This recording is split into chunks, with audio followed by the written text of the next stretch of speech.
Hello and welcome everyone to our 2025 annual results webinar. We will start today with a presentation from our CEO, Luc Tack, and our CFO, Miguel de Potter. After that, we will give some opportunity to some of our analysts to ask live questions, and after that, we have some time for questions that are in our Q&A. So if you have any questions, feel free to put them in the Q&A chat box. Thank you. With this, I hand over to Luc. Good morning, good afternoon, and welcome everybody to our annual results reporting on the year 2025. Thank you for tuning in. I must say, it's been a rocky ride lately. Sometimes I started working when I was 18, so that's a little while ago. And so the way we have today within Europe, sometimes I feel even that we're in South America, where I had the crises in the 80s and the 90s, one after the other. Now we're into our third crisis in Europe. We had in 2020, we had COVID, then we had 2022 Ukraine, and now we have Iran. Each time quite disruptive to businesses, causing a lot of uncomfort. Having said that, we are always with our feet on the ground, so we don't panic lightly. And in light of that, I feel that as a CEO of our company, that we will be able also to navigate this now Middle East storm. Of course, it is affecting us in our company on different fields and in different ways. Sometimes it has a positive effect, sometimes it has a negative effect. Every effect that we have no idea how long it will last and what it will be. And therefore, I'm sure some of you people ask questions, and we understand you ask questions, but you will also understand that we don't have the crystal ball on how long the Suez Canal is going to be blocked, how long energies are going to be limited. All of that, we know as much as you know, which means nothing. But having said that, as a company, what do we focus on then? We focus on what we can control. So there's no point in us focusing on stuff we do not control. We must focus on what we can control. Yesterday we had a lengthy board meeting and we debated and a lot of all of this, and at the end of the day, and that will also be the guidance that you will be getting from Miguel, etc. We find that last year, we improved our EBITDA with 22 million, which is nice. Would we like to do that again this year? Of course. But today we cannot guide you towards that. We are guiding you more results for this year in line with last year. And then we will guide you further through the year as we see more clarity and as you will see more clarity and as everybody will see more clarity. But again, in this turbulent world, our company is fit to sail these storms and to come out of it. Anyway, that's the feeling I have around this. So let me kick off by telling you a little bit what we have been doing and which have been key events. So Tessenderlo Group is signing a JV to combine our collagen and gelatin business with Darling.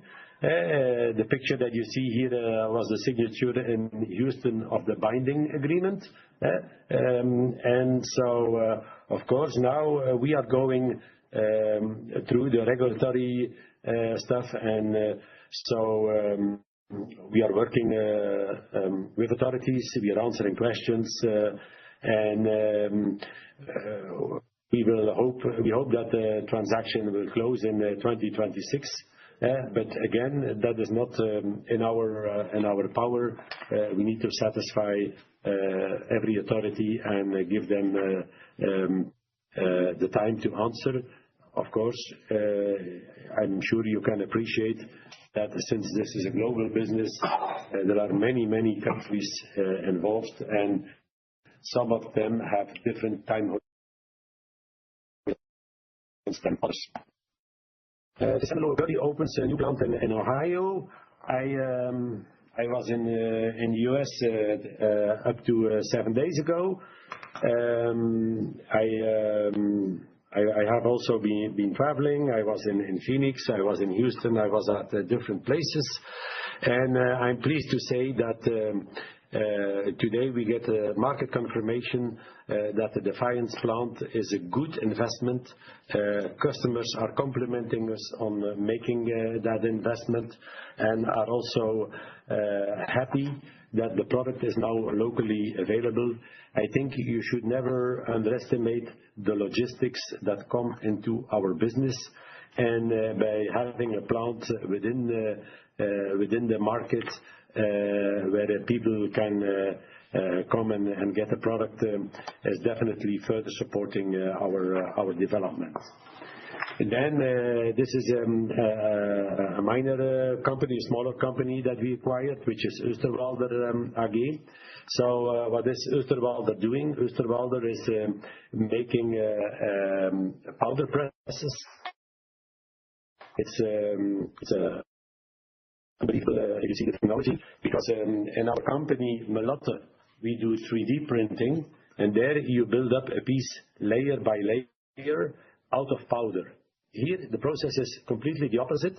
You take powder, and you put a high press on it, and because of very complicated molds, you can get a gear out of it for a car or whatever. It has been a company in difficulties.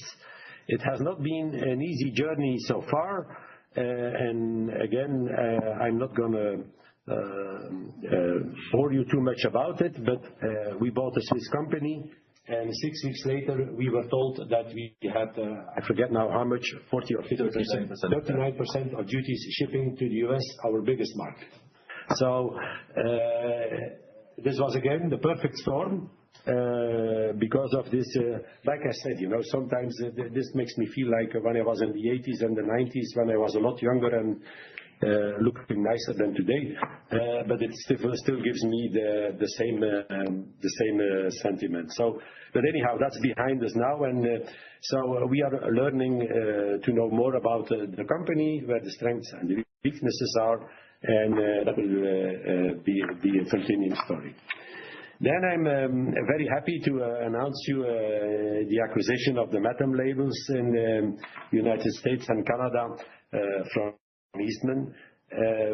I must tell you, the Metam has been the origin of our crop protection business by a first acquisition, which must be 20 years now. And so we are further strengthening our position there in the United States, and so we are very pleased that we were able to do this acquisition. So indeed, we did a share repurchase program. Also, a lot of you guys suggested us to do that, and we believe that this share repurchase program is contributing to the share price for our investors on the long term. As if you buy shares, at the end of the day, future profits will be divided by less shares. So at the end, it should support earnings per share going forward. So events after the balance date. So indeed, here we have the acquisition of the Cinis plant. So to give you a little bit background on Cinis, Cinis is a company that was launched on the stock exchange in Stockholm, and that was planned to have a very bright future by taking off sodium sulfate from the multi-billion dollar or euro investment of Northvolt in Sweden. Now, some of you probably followed that event there, and you know how that company got into problems. and then consequently also Sinis got into problems. So this is enhancing our potassium, which is a core business. I would like to remind everybody that potassium is the second nutrient. So the first nutrient is nitrogen, the second is potassium, and the third one is phosphates. So in potassium, we specialize ourselves. We do not play where the big dogs play. We are more always in specialty, and so that is what we produce, that is SOP. Most of the potassium in the world used is MOP, and MOP is put straight on the field, and that's mainly used in areas where there is a lot of rain, and as the rain drops out, the chlorides evaporate, and then the potassium goes to the plant. What is SOP? In SOP, we pull the chlorides out of the potassium, and so the SOP is meant for dry areas, because if in dry areas people would be using MOP, at the end of the day, the soil would become like concrete because of the chlorides that would remain on top of the soil. So our SOP is a perfect solution for Mediterranean areas, for drip irrigations, etc. Having said that, of course, in the potassium world, SOP is probably maximum 10% of the volumes used worldwide, when 90% of the application is MOP. We have been producing SOP for a very long time, and we are producing SOP in Ham on our Mannheim furnaces. Our Mannheim furnaces are working on the basis of sulfur, high temperature, and then we get the chlorides out, which then we further valorize partially in our group to produce ferrochloride, partially shipping to our neighbor plant, Vainova. So this is one way of doing it. Sinis is a different process. Sinis is a process which is the glyceride process, which is a minority technique in the SOP world, but where we believe we can create opportunity in producing more green, because the SOP from the Sinis project will be produced on lower temperature with green energy, which is available abundant in Sweden. And as a byproduct, we will have then also salts available for the market, for mainly the icing market, etc. This is a new venture for our company. We have been following Sinis for years, and we also had been requested to participate in capital increases and what have you last year, etc. We thought that was not a good idea, that it was better to wait. And I think we did smartly, because now we are a 100% owner of the plant at a good price, and can now develop this company. Then in strengthening our board, as you know, there we are also we have changed course the last 2 years, where we have decided that we must bring more industry knowledge into our board. Before, of course, we have always had a very strong board with very good, strong board members. But nowadays we are choosing more with people in our board with in-depth industry knowledge. So the first gentleman that came to our board was Sebastian Pons, who is a true agro specialist. So now we bring in Madame Beatrice Bruet, who has a very long had career with GEA Group, a DAX 40 company in Germany. And so she's joining us as a non-executive director, and she's been co-opted in the vacancy of Minister who decided to retire last year. So therefore, there also we are further strengthening our board in the respect of industry knowledge. So this is then taking us to 2025, but I will hand it over to Miguel now to explain you the results 2025. Thank you very much, Luc, and good afternoon, good morning, everyone on the call. Happy to be here and to present you our results for 2025. So let's go first to our key figures. Our revenues climbed by 4.4%, 0.7 billion going forward in 2025. And our EBITDA grew as well by 8.5% to 288 million compared to last year. You will see that we have a heavy loss for the period of 80 million. Most of it is related to what we call non-really cash items and impairments that we have taken through the course of the year, and especially in the second half of the year. But I will come back to that in a moment. Our CapEx amounted to 135 million, about half of which was maintenance CapEx and half of which was growth CapEx.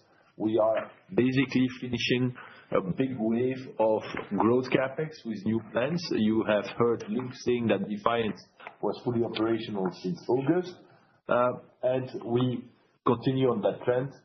The CapEx guidance for 2026 is in the same range as 2025, albeit it could be a little lower than 2025.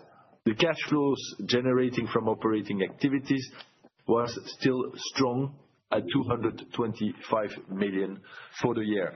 So if we exclude FX differences, the growth in EBITDA, and this is for us the prime measurement of our financial strength, is about 10%, 11% going forward. The group revenue per segment in terms of the distribution is relatively stable when you compare 2025 to 2024. Our agro division is definitely still the strongest division of the group and also the most profitable for 2025.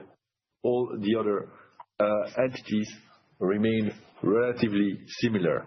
When we go into the group EBITDA per segment, excuse me, we see that agro has grown its EBITDA for the year to 118 million.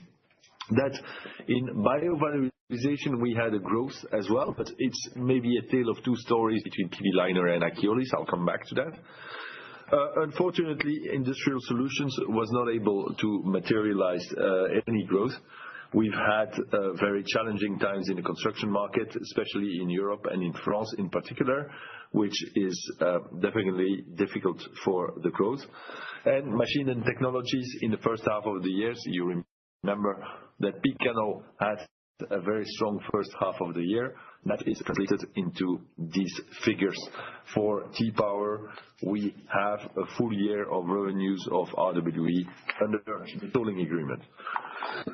So when we go into our agro segment, more in detail, and I repeat our agro segments, these are our Curly brands, so Tessenderlo Curly, international for the international business and Inc. for the American business. And we have as well Violo, which is our organic fertilizers. Agro segment has a very strong second half of the year, as you can see.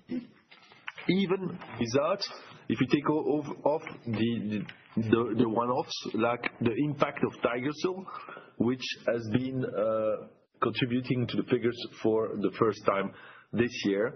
Second half revenues growth of 13 or nearly 14% on the top line, and adjusted EBITDA, as I mentioned, of just short of 118 million, which is a double-digit margin, as we like to see in the agro segment. We had to take also some impairments in the agro segment. One impairment was related to some inventory of crop protection products that we have in the US. Our second segment, biovalorization segment, is we have two companies there, PB Leiner, the gelatin and collagen business, as well as Akiolis, which is more our rendering business in Europe.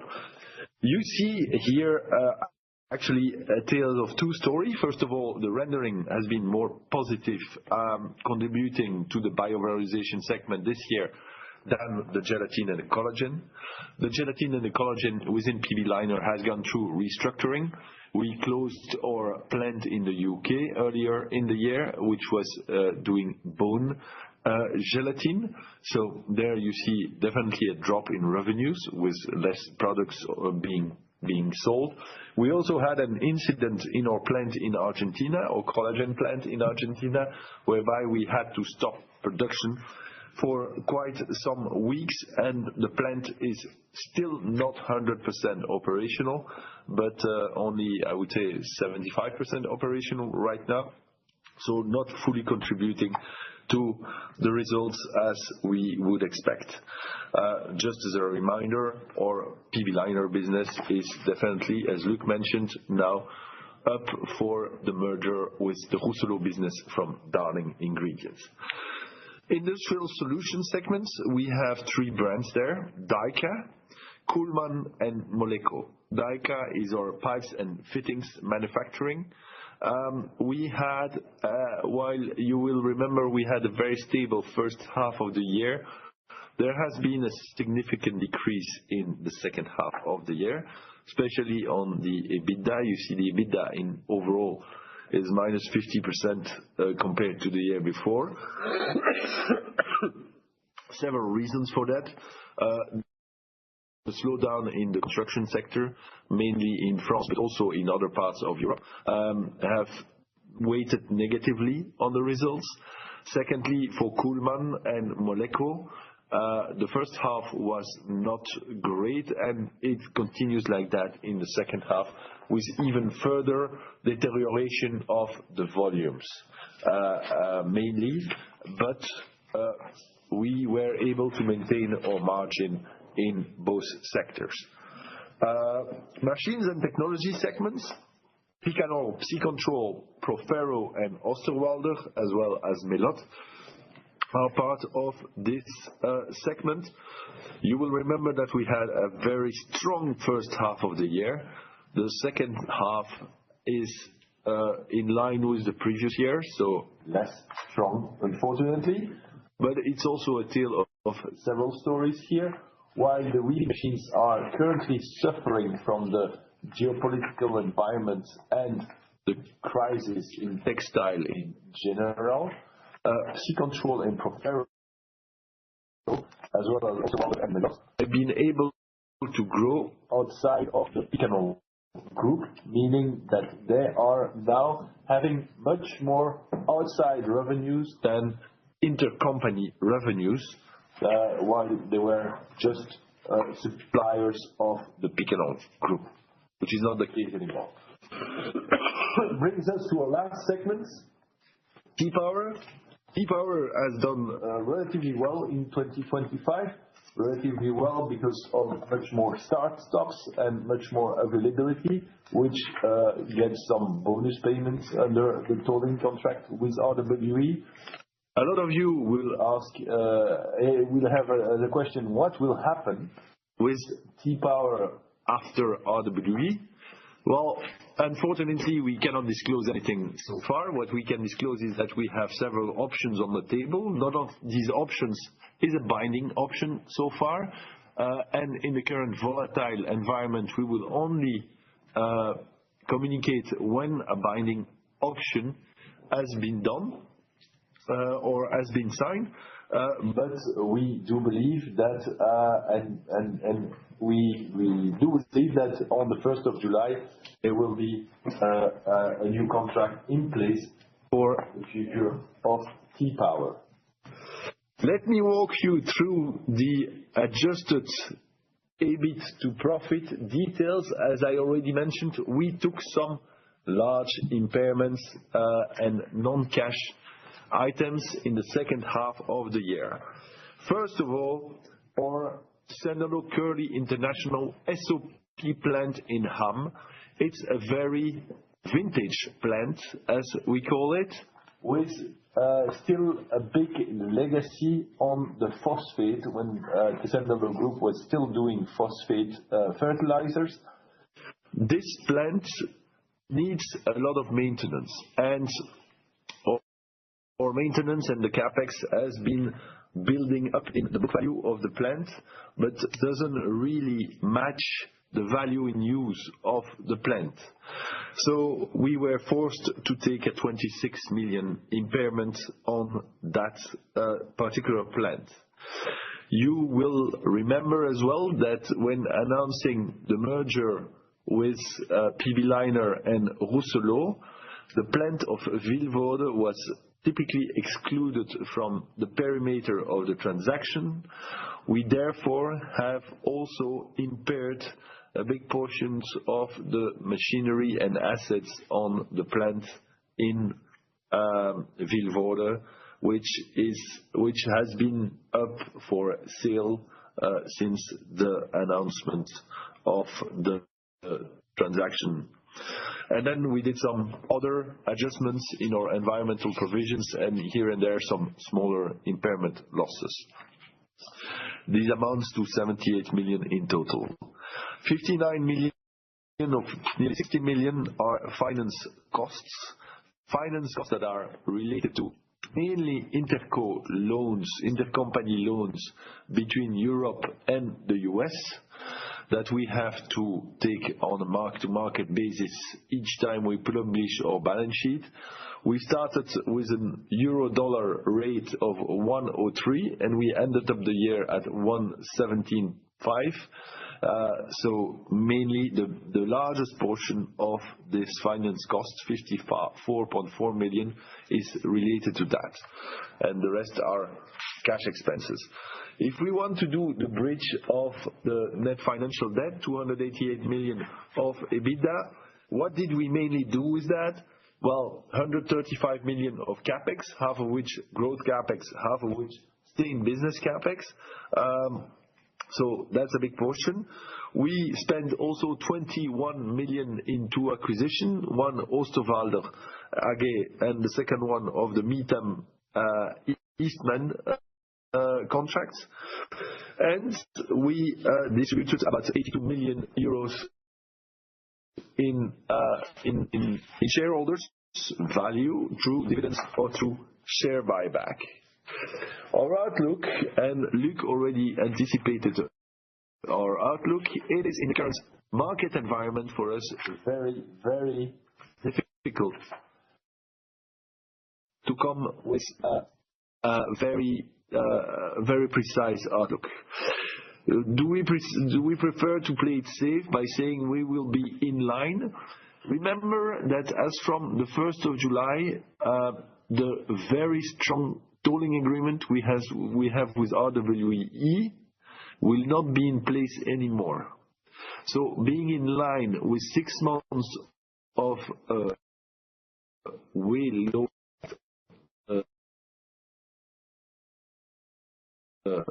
power plant itself, and we never know what will happen with the Strait of Hormuz, with the front in Ukraine. We believe that saying that our full year outlook will be in line with the current figures is already good for us. PB Leiner is fully incorporated in the 2026 outlook, where we don't know when we're going to be able to close the transaction exactly with starting ingredients. Please note that the transaction might also give a capital gain on the merger at some point with Darling on the basis of PB Leiner. And then we would like to bring you to another topic. We have, and you have seen that we have 158 million of cash on our balance sheet, sitting as of the 31st of December. So it has been the intention of the group, together with the board, to do and bring a new division or business units to life. The details are still being worked out as we speak, but more an investment vehicle whereby instead of depositing our cash at the bank at a relatively stable rate, we believe it is better to utilize it to do some smaller investments, not only acquisitive M&As for 100% as you know Tessenderlo, but we would be inclined and open to smaller ticket investments, maybe some to the extent small that can be very liquid, and others where we would take a minority position in some larger companies, whereby we would limit ourselves not to the full management of the company, but to board position maybe within those strategic companies. Then we have our financial calendar. The annual report is going to be published on April the 1st. That's next week. The annual general meeting of shareholders is May 12th, and our half-year figures will be published at the end of August on the 26th. Luc, and I think, Bjorn, we're going to take some questions now from the audience. That's correct. Let me quickly check out. I will give some analysts the possibility. I will put them live, and then they can ask their questions. I will start with Christian Fates as the first one. I'll bring you on the screen. So if you can unmute yourself, Christian, you can ask your questions. Yes, hi, thanks, and good afternoon, and yeah, all the best for these difficult times. I mean, you guys need to manage real businesses. We just look at your shares. So a couple of questions, please. First of all, how do you see the development and availability of sulfur impacting your SOP business? Because I believe something like 40% of sulfur, global sulfur volumes are passing the Strait of Hormuz. So how do you deal with that? And maybe in combination with that, also higher energy costs for your Mannheim process. That would be my first question. And my second, in general, in a situation, and if you could tell us a little bit if any positions are hedged into 26 and potentially 27. Thanks very much. Very good, Christian. Thank you very much for your question. Yes, sulfur shortage has been around for quite a while, to be honest, especially the kind of sulfur we need. But luckily enough, we have several types of contracts with various sulfur suppliers. Long term, we don't buy a lot of spot sulfur, and we get a guarantee of supply for our facilities around the world. There are some plants that we have in the US that are directly connected to a refinery, and they get sulfur actually piped directly to the plant. So it is an issue. The price is definitely an issue, but the availability for us for the moment is less an issue. Well, we don't know how long the crisis will last. I was reading this morning that some vessels were still sailing through almost.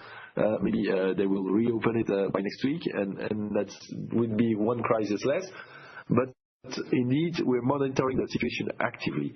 The energy cost and the energy situation in general for the group, we have several hedges positions for the coming 3 years, be it on gas or be it on electricity. All hedges and all companies and all plants have different hedging mechanisms because of the various geographies. We don't hedge the same way in the US as we do in Europe, and we don't hedge the same way in France as we do in Germany or Belgium, for that instance. But I would say that more than half of our portfolio today is currently hedged for 2026, and about 40% is hedged through 2027. Okay, great. So, Christian,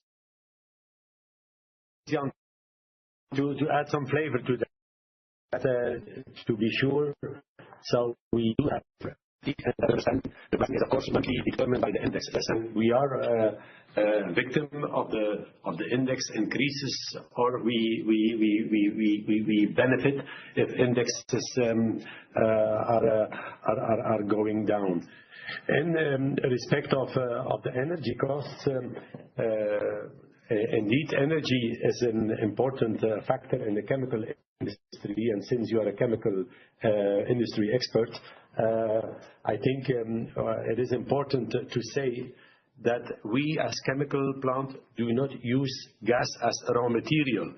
As other fertilizer companies on the nitrogen, gas is their raw material. They take the gas, they make the hydrogen. From the hydrogen, they make the ammonia. From the ammonia, they go on to the UAN or to the urea, right? So that is for them a completely different picture than ours. Having said that, of course, your questions on Ham and on Mannheim, which visitors visit when you came for our Capital Markets Day, we were grateful that you were there. Helps you always understand it better. It is a plant where we also have exotherm processes, meaning when we make our sulfuric acid, we have steam that is coming available, which is producing electricity. So we also have some hedge there for the consumption on our side. What is though more concerning for our Ham plant is that we are connected through a pipes system to Vynova, and Vynova is taking HCl from our plants, from our Mannheim. We pipe it to Vynova, where they then put it into VCM, which is then going into the plastics. You may be aware or you may not be aware, but currently Vynova is under a daughter company of ICIG in Germany. They are currently under court protection, and so that could influence our business in a way that if they cannot take our HCl, that might have an impact on us. We understand that the management is hard working at Vynova to find solutions. But still, we want to highlight a little bit that we not only to the Middle East difficulties, we are also having these difficulties of chemical companies which are interconnected with us, sailing difficult times and making losses. I'm just sharing public information here, but the losses at Vynova since 2023 have been higher, and so that for sure has an impact. So I think you will understand a little bit what has been happening to us. The impairment, why do we need to take an impairment? We need to take an impairment because our earnings do not support our capital employed into the business. So we do have a problem there in respect of competitiveness of the business. Now, our colleague in the ExCom, Sandra Hula, who is our Chief Transformation Officer, has also been there at the plant. We are engaging in constructive constructions also with the unions on what we need to do to increase the competitiveness of our plant in Ham. The plant can for sure have a good future, but having to take such an impairment is, in my mind, I see it as a kind of punishment, because at the end of the day, your return is not high enough to support your capital employed. And definitely there is a high degree of urgency there to improve the situation going forward. And there we definitely need to call on our unions to make sure that we as a team work together and not against each other to achieve more productivity going forward. It is important to say that our Mannheim process is more labor intensive than general chemical plants which run on reactors and pumps. like we do on our liquid fertilizers. Here, it's more bulldozers, it's more movement, it's more people. And I have always been an investor in Belgium, me personally, and I have always been fighting for every job in Belgium. But of course, it always takes two to tango, and we need the support of everybody. I must say, sometimes it has been difficult to bring across that sense of urgency. It looks like now we are in a better momentum, and therefore we hope that impairment will be a one-off and will not reoccur in the future, because it has to be said, the business will still need a lot of investments now. Miguel highlighted there that some of the buildings are old and antiquated, etc. So we will need to further invest there. And so these are tough times. Having said that, we make the best SOP in the world. I want to highlight that. We make the best. And we are also recognized as such in the market. So, but the turmoil that we went through, you should not forget that we were sourcing for 50 years everything from Belarus and Russia. Now we are getting it from much further away. We're getting it in Saskatchewan, putting it on unit trains from Saskatchewan to Vancouver. In Vancouver, it goes in big vessels through the Panama Canal. It's coming to Antwerp. I do not need to tell you how much extra logistical cost that brings with it. So I'm just trying to inform the market and all of you very correctly on the situation and what to expect, and also why we are kind of hesitant and getting firmer outlooks with all what's going on. Thank you. Okay, great. Okay. Thanks very much. All the best, and particularly also all the best to Miguel with his code. I feel happy to Thank you. Thank you, Christian. Let me put the next one. So as next one, I will Wim Hoste from KBC. Wait, let me put you on the screen. Bring on screen. Here you go, Wim. If you unmute yourself, you can ask your question. Yes, good afternoon. I have a couple of questions. I would like to ask them one by one. So continuing on agro, how's your pricing power and volumes developing at the moment? We hear that, there's quite some shortage. You mentioned that sulfur indexes go up, but how fast can you translate that into your own selling prices? And how are volumes doing? Both for ATS and SOP. Can you comment on that, please? Well, so what we are doing, of course, we are closely following all our raw material costs, which are indeed going up, right? And we are passing on price increases accordingly. So in that respect, the margin is there, and we are working with customers, and I think that needs to be said that both on supplier side and on the customer side, with the exception of our MOP sourcing from Russia and Belarus, which has changed, but for all our other suppliers that we have and customers, we have very long relationships. And through these very long relationships, quite often 20 years and longer, we have been working with each other, and everybody understands the indexes, everybody see what's happening, and everybody understands we need to adapt accordingly. So on that front, we are okay. We are also, since we are in these long-term relationships, not there to take advantage and say, play the customer. That's not what we do either, you know. So we value these long-term relationships, and we want to have these relationships in the good and in the bad times. And so things are going as they should be going, we think. Okay, thank you. Next question would be on the capital allocation. Your share buyback program has terminated at the end of December. You mentioned the division that you will build regarding investments. So what are the priorities for capital allocation going into the future? Is it Is it a possibility to restart buybacks, or will you fully focus on building out that investment branch? Can you maybe comment a bit on that? I'll be happy to comment on that. At the end of the day, it all will depend on the opportunity and on the value creation. You, as the shareholders, you rightly expect us to maximize the earnings per share, right? And it's our duty to deliver that. And we will always react into a way that will help us to create that value. So going forward, we have decided to do this investor thing.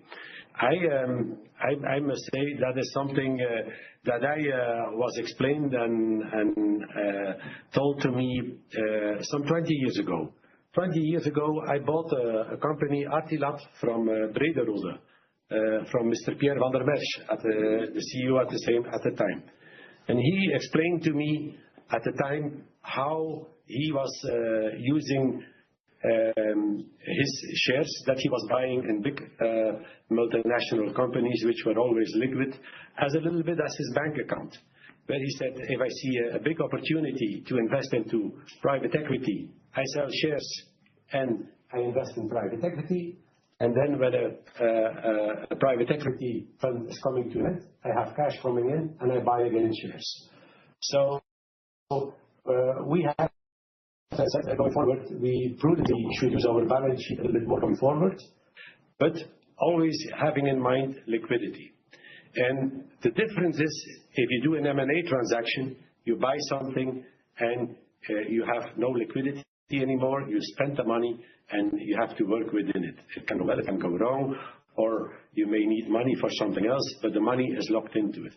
Here, what we are trying to do is we're trying to build in more flexibility in our balance sheet, where then through these positions that we take, we are able to increase or to lower according to opportunities that may arise in our core businesses, that we can all of a sudden buy something, this like we were buying this Sinis thing. This was not a strategy and look, we need to buy that. We said we like the technology, we follow it, and then all of a sudden, if you need the cash, then you put some shares, pay for it, and move on. So it is creating more optionality for our company to create more income. I think that's how you should understand it. Okay, clear. Then two more questions. The first one is on the outlook for Picanol. Given the fluctuations of the yen and rising interest rates, how are order books or what's the outlook for the Picanol business, the weaving machines business? Well, I must tell you, I have also been traveling. I was in India, I was in different places. So, of course, we do feel today, again, the uncertainty which has arisen the last 4 weeks.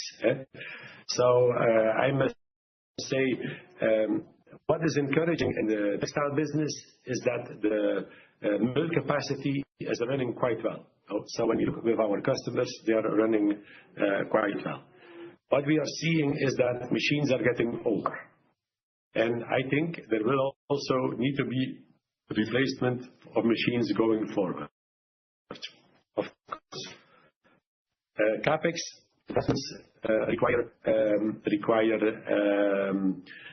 stability and financial stability, and of course wars are not helping to that.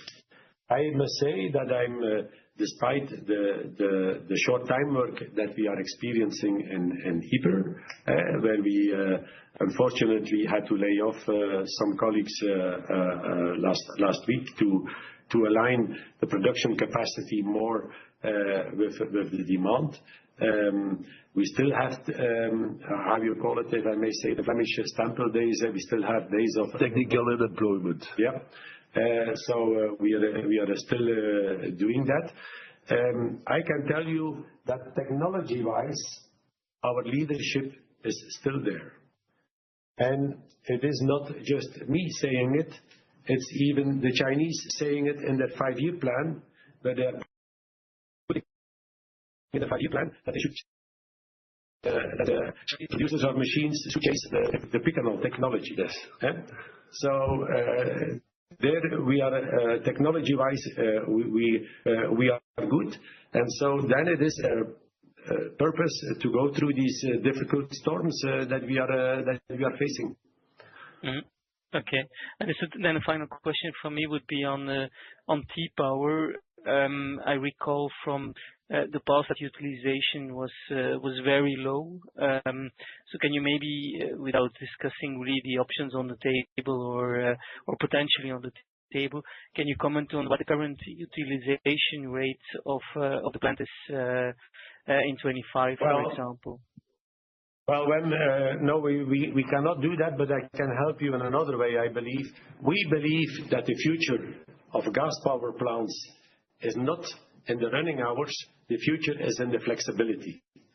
You know, we are going through a change in climate, and not in climate, I mean in power generation, which is good. You know, I would like to remind everybody, when the sun is shining, it's free of charge, and nobody pays for the sun shining, and nobody pays for the wind blowing. So when the windmills are running, when the solar panels are producing a lot of power, then T-Power is not running. But what do you do? What do you do if there is no wind and there is no sun? And this for a prolonged year, like they say in Germany, die Dunkelflaute. So what do you do then? But then you need the gas plants, right? And you may need them a few hours per day. You may need them at peaks in evening, etc. Our power plant is very flexible to be able to help to help in all these situations. So this is a little bit what we can tell you about T-Power. Okay. I see we have 7 minutes left, so I will put on Frank Klaassen. Just put you on screen here. Here you go, Frank. If you will unmute, you can ask your questions. Yes, good afternoon. I've got 2 questions left. First of all, on DYKA, the PVC prices have also risen because of the crisis recently. Could you elaborate, how you're dealing with that and what the impact could be on DYKA? That's first.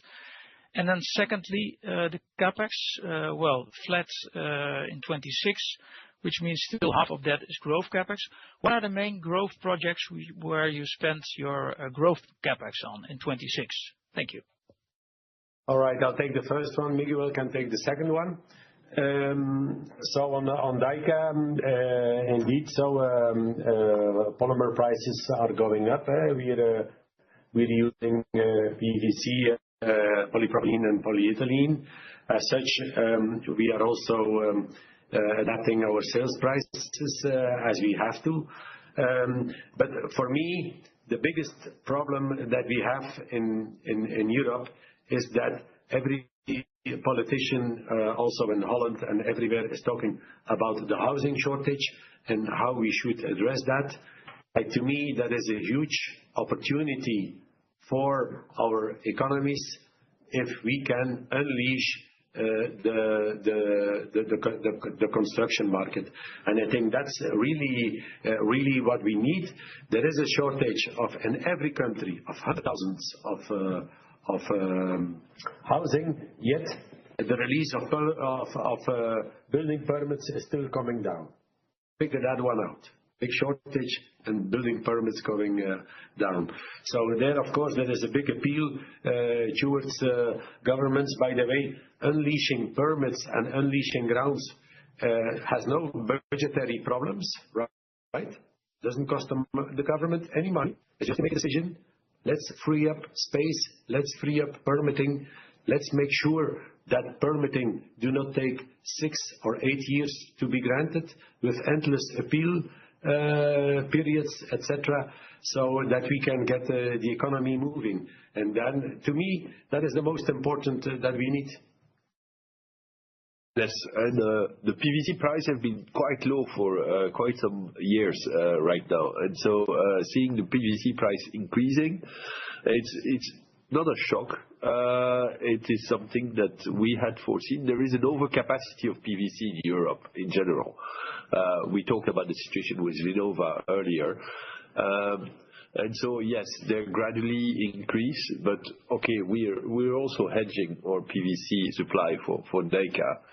So we don't need to pass on those higher prices to the customers yet. Of course, nobody knows how long the situation will last. To come back to your CapEx question, yes, the CapEx guidance is relatively flat, if not lower in 26. The main growth project we still have ongoing is the expansion of our ferrochloride capacity in Kuhlmann, with everything that entails higher voltage transmission lines, etc. And the second largest project we have is the gasification plant in Saint-Langy for Akiolis, where we convert biogas into electricity, basically. These are the two main growth projects, and then we have got plenty of small debottlenecking projects around the world that will make most of the growth initiative for 26. Okay, thank you. Okay, thank you, Frank. If I look at the Q&A box, I think a lot of questions have been covered in the meantime. Maybe we take time for one or two questions. Go ahead. So the first one, does the dividend payment from the available share premium mean that there will be no Belgian dividends withholding tax applied? Well, it's a very good question, and actually since the morning I think a lot of persons have texted us to ask that question. The answer is not no. There will not be any dividend, any withholding tax to be paid. It will depend at the exact date of the dividend payment, but for the portion that is coming out of the share premium, it is in Belgium indeed free of withholding tax. A portion will still come from the provisions, for which a very smaller amount normally of withholding tax will be paid. What we can say already is that about 70% of the 75 cents will be coming from share premiums and 30% from provisions. So a withholding tax is expected on only 30% of the 75 cents. I think it is. I think good news for the private shareholder, because the net dividend will be higher, and so that's I think always good for people that bought shares in our company, that the net dividend is higher. And some people have asked me the question, what does it entail for foreign shareholders with double tax treaty, etc.? I don't have the answer yet, but we will look into that. All right, then maybe one final question. If you're expanding the ferric chloride capacity in Kuhlmann, Europe, why, if volumes are lowering? Well, volumes are lowering because we made a strategic choice to keep our margins at a certain level and not to go into a big fight with competition. The volumes are lowering mainly in Germany and in Belgium only so far, which is good, and we kept our margin in the larger French market and UK to some extent. This was a decision because we didn't know when the full expansion and the bottlenecking of the plant will be 100% ready. Big portion of it will be ready in the coming months this year, so there we will maybe adjust our pricing policy and our volume distribution policy going forward. All right, well, thank you all for dialing in today.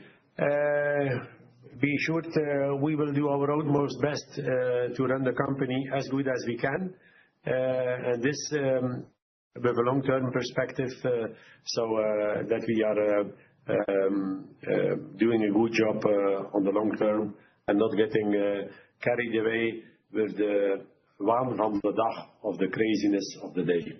So thank you all for joining us. Thank you.